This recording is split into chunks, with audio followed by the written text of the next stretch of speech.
नमस्कार दोस्तों। आज हम करेंगे उत्तर प्रदेश पीसीएस का 1999 का पेपर, जिसमें हम सॉल्व करेंगे पॉलिटी एंड गवर्नेंस, शासन एवं राज्य व्यवस्था के सवाल। अभी तक इस सीरीज़ में हम 1991 से 1998 तक के पॉलिटी के सारे पीवाईक्यूज़ को सॉल्व कर चुके हैं और इसी क्रम में आज हम शुरू करते हैं 1999 के क्वेश्चंस। इंडियन पॉलिटी के क्वेश्चन से स्टार्ट होते हैं क्वेश्चन नंबर 73 से। 73 नंबर क्वेश्चन में एजर्शन और रीज़न दिया हुआ है। एजर्शन में बोला है India is not a federation, India में भारत एक संघ नहीं है। तो हमें पता है कि जो ये स्टेटमेंट है India is not a federation, ये एक गलत स्टेटमेंट है, क्योंकि नॉर्मल सर्कमस्टेंसेज में इंडिया इज़ अ फेडरेशन। हमारे यहाँ कॉन्स्टिट्यूशन है और कॉन्स्टिट्यूशन से ही यूनियन गवर्नमेंट और स्टेट गवर्नमेंट्स को अपनी पावर मिलती है, और यूनियन और स्टेट्स के डिस्प्यूट्स को सुलझाने के लिए सुप्रीम कोर्ट भी है। तो इंडिया इज़ अ फेडरेशन, तो एजर्शन ए है, एजर्शन ए हमारा फॉल्स हो जाता है। तो जब ऐसे क्वेश्चंस में एजर्शन और रीज़न वाले क्वेश्चन में एजर्शन फॉल्स हो जाता है तो रीज़न ऑटोमेटिकली ट्रू हो जाता है, या रीज़न फॉल्स हो जाता है तो एजर्शन ऑटोमेटिकली करेक्ट हो जाता है। देखिए A is true, option number C देखिए, A is true but R is false, and option number D देखिए, A is false but R is true. तो अगर हमें ये पता चल गया कि एजर्शन फॉल्स है, इसका मतलब रीज़न ऑटोमेटिकली करेक्ट है। चलिए रीज़न को पढ़ लेते हैं। रीज़न में ये बोला गया है कि union parliament has power to alter the area boundary and name of any state even without its consent. किसी भी राज्य का क्षेत्र, सीमा, नाम उसकी सहमति के बिना भी परिवर्तित करने की शक्ति संघीय संसद को प्राप्त है। तो रीज़न जो है वो बिल्कुल करेक्ट है। आर्टिकल 3 के अकॉर्डिंग पार्लियामेंट किसी भी क्षेत्र, राज्य का क्षेत्र, सीमा, नाम बदल सकता है बिना उसकी सहमति के। तो इसका करेक्ट आंसर हो जाएगा assertion is true but reason is false, sorry, assertion is false but reason is true. Option number D would be the correct answer. Assertion is false but reason is true. इसके explanation को हमने पढ़ लिया है। अब चलते हैं अगले क्वेश्चन की तरफ। नेक्स्ट क्वेश्चन है क्वेश्चन नंबर 74। क्वेश्चन नंबर 74 में ये बोला गया है कि the main objective of the article 13 of the Indian constitution is to secure the paramountcy of the constitution in regard to. भारतीय संविधान के अनुच्छेद 13 का मुख्य उद्देश्य निम्नलिखित में से किसके संदर्भ में संविधान की सर्वोच्चता सुनिश्चित करना है। तो आर्टिकल 13 फंडामेंटल राइट्स वाले पार्ट में है, क्योंकि पार्ट ए जिसमें यूनियन एंड इट्स टेरिटरी है वो है आर्टिकल 1 से आर्टिकल 4, फिर आर्टिकल 5 से आर्टिकल 11, आर्टिकल 5 से आर्टिकल 11 ये है सिटीजनशिप के बारे में, और फिर आर्टिकल 12 से आर्टिकल 35 फंडामेंटल राइट्स के बारे में है। तो यहाँ पर आर्टिकल 13 के बारे में पूछा गया है, तो आर्टिकल 13 किसके अंतर्गत होगा? आर्टिकल 13 फंडामेंटल राइट्स के अंतर्गत होगा। तो इसका करेक्ट आंसर हो जाएगा ऑप्शन नंबर बी, मौलिक अधिकार। अब चलते हैं नेक्स्ट क्वेश्चन की तरफ। नेक्स्ट क्वेश्चन है क्वेश्चन नंबर 75। क्वेश्चन नंबर 75 में ये पूछा गया है कि which one of the following articles of the Indian constitution puts absolute limitation on the legislative power. भारतीय संविधान के निम्नलिखित अनुच्छेद में से कौन विधायन सत्ता पर पूर्ण नियंत्रण लगाता है? 4 ऑप्शन है। आर्टिकल 14 अनुच्छेद 14, आर्टिकल 15 अनुच्छेद 15, आर्टिकल 16 अनुच्छेद 16, आर्टिकल 17 अनुच्छेद 17। तो इंडिया में रूल ऑफ लॉ एक बेसिक स्ट्रक्चर है। बेसिक स्ट्रक्चर डॉक्ट्रिन आई थी केशवानंदा भारती केस से। तो क्योंकि आर्टिकल 14 के अंतर्गत रूल ऑफ लॉ दिया गया है, और जो रूल ऑफ लॉ है वो कॉन्स्टिट्यूशन का बेसिक स्ट्रक्चर है, इस कारण पार्लियामेंट कभी भी बेसिक स्ट्रक्चर मतलब रूल ऑफ लॉ को वॉयलेट नहीं कर सकती, और पूर्ण नियंत्रण लगा हुआ है विधायिका की शक्ति पर, लेजिस्लेटिव पावर पर, पार्लियामेंट की पावर पर। तो इसका करेक्ट आंसर होगा ऑप्शन नंबर ए। चलते हैं नेक्स्ट क्वेश्चन की तरफ। नेक्स्ट क्वेश्चन है क्वेश्चन नंबर 76। क्वेश्चन नंबर 76 में ये पूछा गया है कि which of the following enabled the supreme court of India to incorporation the fundamental rights of equal pay for equal work. निम्नलिखित में से किसने भारतीय सर्वोच्च न्यायालय को समान कार्य के लिए समान वेतन का मौलिक अधिकार निगमन करने हेतु सक्षम किया? पहला ऑप्शन है reading the word socialist used in the preamble of the constitution, संविधान की प्रस्तावना में प्रयुक्त समाजवादी शब्द। तो ये बिल्कुल करेक्ट बात है, समाजवादी जो शब्द है उसने सुप्रीम कोर्ट को सक्षम किया। सेकंड है with article 14 of the constitution, article 14 में है rule of law and equal protection of loss. तो ये रूल ऑफ लॉ है, ये अगर कोई समान कार्य कर रहा है तो उसे समान वेतन मिले, तो आर्टिकल 14 ने भी सुप्रीम कोर्ट को सक्षम बनाया। और जो सी ऑप्शन है कि option number A read with article 16 of the constitution, तो ये भी करेक्ट है, क्योंकि जो आर्टिकल 16 है उसमें दिया गया है इक्वल अपॉर्चुनिटीज़ के बारे में, और अगर हम equal pay for equal work देंगे तो हम लोगों को इक्वल अपॉर्चुनिटीज़ ऑफ एम्प्लॉयमेंट दे रहे हैं, तो सी आंसर भी सही होगा। तो इसलिए इसमें ए बी सी जो ऑप्शन नंबर डी है वो सही हो जाएगा, उत्तर डी सही होगा। चलते हैं नेक्स्ट क्वेश्चन। नेक्स्ट क्वेश्चन है क्वेश्चन नंबर 77, और क्वेश्चन नंबर 77 में ये पूछा गया है कि freedom of inter state trade and commerce is regulated by the Indian constitution under article. भारतीय संविधान के निम्नलिखित किस अनुच्छेद द्वारा अंतर्राज्यीय व्यापार की स्वतंत्रता नियमित की गई है? चार ऑप्शंस हैं, article 19(1) D and E, article 301, article 301 से 307 और combination of all of the above. इसका ऑप्शन नंबर ए भी करेक्ट है, 19(1) डी से ई तक। ऑप्शन नंबर बी भी करेक्ट है, article 301, and option number C भी सही है, 301 से 307 तक।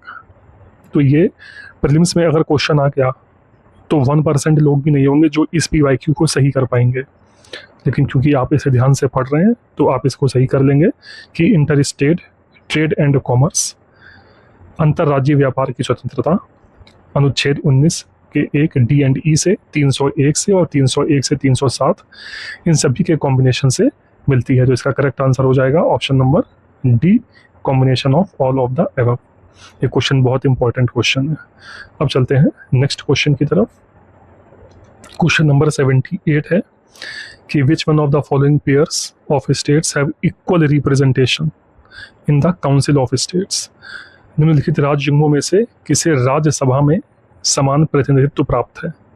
तो ये एक फैक्चुअल क्वेश्चन है, और इसके लिए राज्यसभा में किस राज्य को कितनी सीटें आवंटित की गई हैं ये शेड्यूल 4 में लिखा हुआ है कॉन्स्टिट्यूशन के, और ये आपको याद भी होना चाहिए क्योंकि ये सवाल पूछे जाते हैं।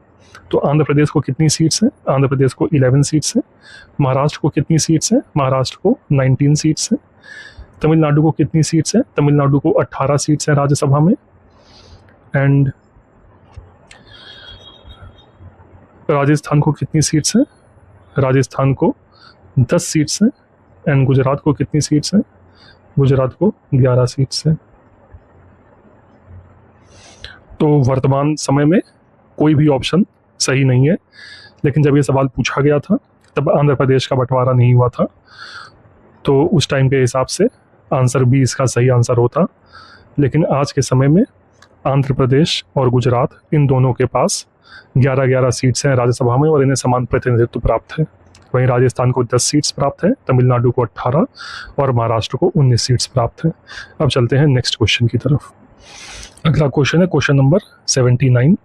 क्वेश्चन नंबर 79 में ये कहा गया है कि शेड्यूल्स ऑफ द कॉन्स्टिट्यूशन लिखे हुए हैं और उनके सब्जेक्ट लिखे हुए हैं और उन्हें मैच करना है।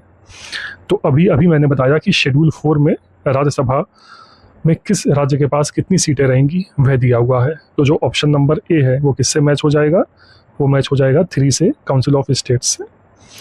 उसके बाद जो शेड्यूल 6 है वो ट्राइबल एरियाज़ के बारे में बताता है। सारे शेड्यूल्स आपको याद होने चाहिए, अगर आपको नहीं याद है तो इसी चैनल पर प्लेलिस्ट में मैंने ट्रिक से सारे शेड्यूल याद करवाए हैं, उस लेक्चर को देख लीजिएगा।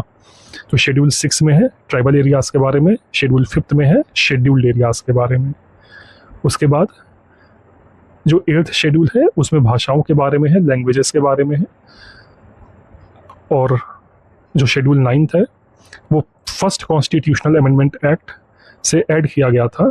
और क्यों ऐड किया गया था? क्योंकि जो भूमि सुधार कानून थे उन्हें जुडिशियल रिव्यू से बचाना था। तो 9th का ए है। तो क्या आंसर हो गया? ए का 3 हो गया, बी का 4 हो गया, सी का 2 हो गया, डी का 1 हो गया, 3, 4, 2, 1 ये हमारा आंसर हो गया। 3, 4, 2, 1 किस में है? 3, 4, 2, 1 सी में है, तो C would be our correct answer. चलते हैं नेक्स्ट क्वेश्चन की तरफ। नेक्स्ट क्वेश्चन है क्वेश्चन नंबर 80। क्वेश्चन नंबर 80 में ये पूछा गया है कि which of the following articles of the constitution of India have been declared by the supreme court as the inviolable basic structure of the constitution. भारतीय संविधान के निम्नलिखित अनुच्छेदों में से कौन सर्वोच्च न्यायालय द्वारा संविधान के अनुल्लंघनीय मौलिक ढांचा घोषित किए गए हैं? पहला है आर्टिकल नंबर 32, इसे भीमराव अंबेडकर जी ने heart and soul of the constitution कहा गया था, और बेसिक स्ट्रक्चर इसे सुप्रीम कोर्ट ने बताया है।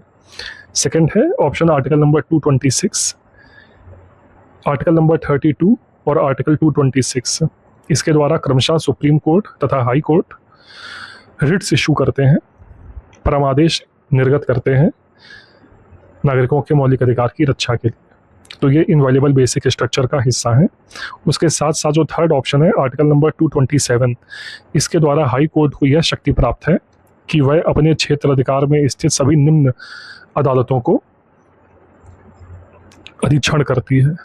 तो आर्टिकल 227 भी inviolable basic structure of the constitution supreme court ने बोला है। तो इसका करेक्ट आंसर होगा 1, 2 एंड 3।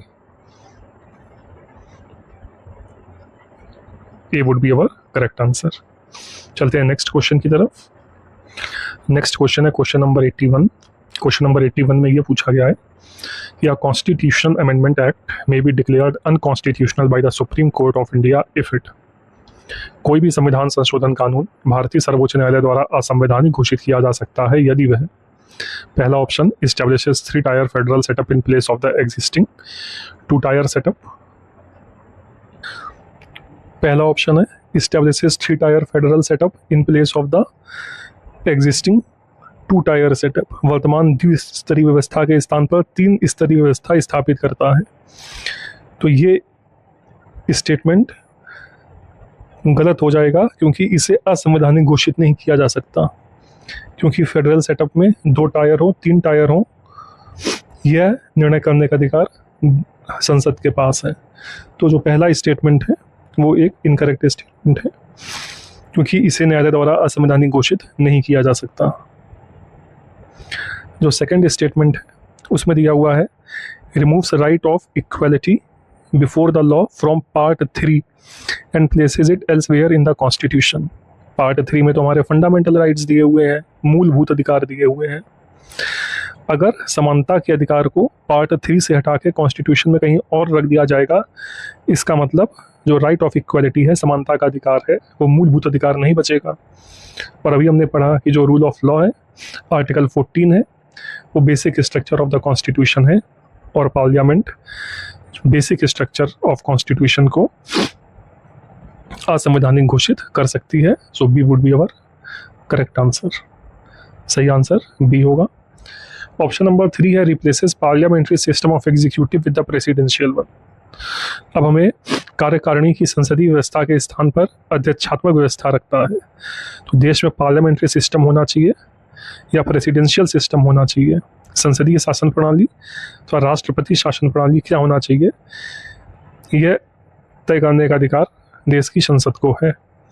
और हमें यह पता होना चाहिए कि सन 2000 में एक रिव्यू कमेटी बनाई गई थी कॉन्स्टिट्यूशन को रिव्यू करने के लिए, और उसमें यह भी रिव्यू करने को बोला गया था कि क्या हमें पार्लियामेंट से प्रेसिडेंशियल सिस्टम की तरफ मूव कर जाना चाहिए। तो इस बात को याद रखना है कि replaces parliamentary system of executive with the presidential one को कोर्ट असंवैधानिक घोषित नहीं कर सकता। तो जो इसमें सी है वो हमारा करेक्ट आंसर नहीं होगा, जबकि जो इसका आंसर है इसमें बी और सी दोनों करेक्ट आंसर दिए हुए हैं, लेकिन आपको याद रखना है कि सी इसका करेक्ट आंसर नहीं हो सकता, इसका करेक्ट आंसर सिर्फ बी होगा। उसके बाद जो ऑप्शन नंबर डी दिया है establishes a federal court of appeal to lighten the burden of the supreme court, इसे तो सुप्रीम कोर्ट असंवैधानिक घोषित नहीं कर सकता। सर्वोच्च न्यायालय के भार को कम करने हेतु एक संघीय अपीली न्यायालय स्थापित करता। तो अब नेक्स्ट हमारे इकोनॉमी के क्वेश्चन से स्टार्ट हो गए हैं। तो आज के इस वीडियो में हमने यूपी पीसीएस कि जो पॉलिटी PYQ की श्रृंखला है उसमें सन 1999 के सारे PYQs को कवर किया। और अगर आपको इस लेक्चर से हेल्प मिली हो तो इस वीडियो को लाइक करें और चैनल को सब्सक्राइब करें। और नेक्स्ट लेक्चर में हम देखेंगे सन 1999 के पॉलिटी के PYQs जो UPPCS के पेपर में पूछे गए थे। बहुत बहुत धन्यवाद। नमस्कार।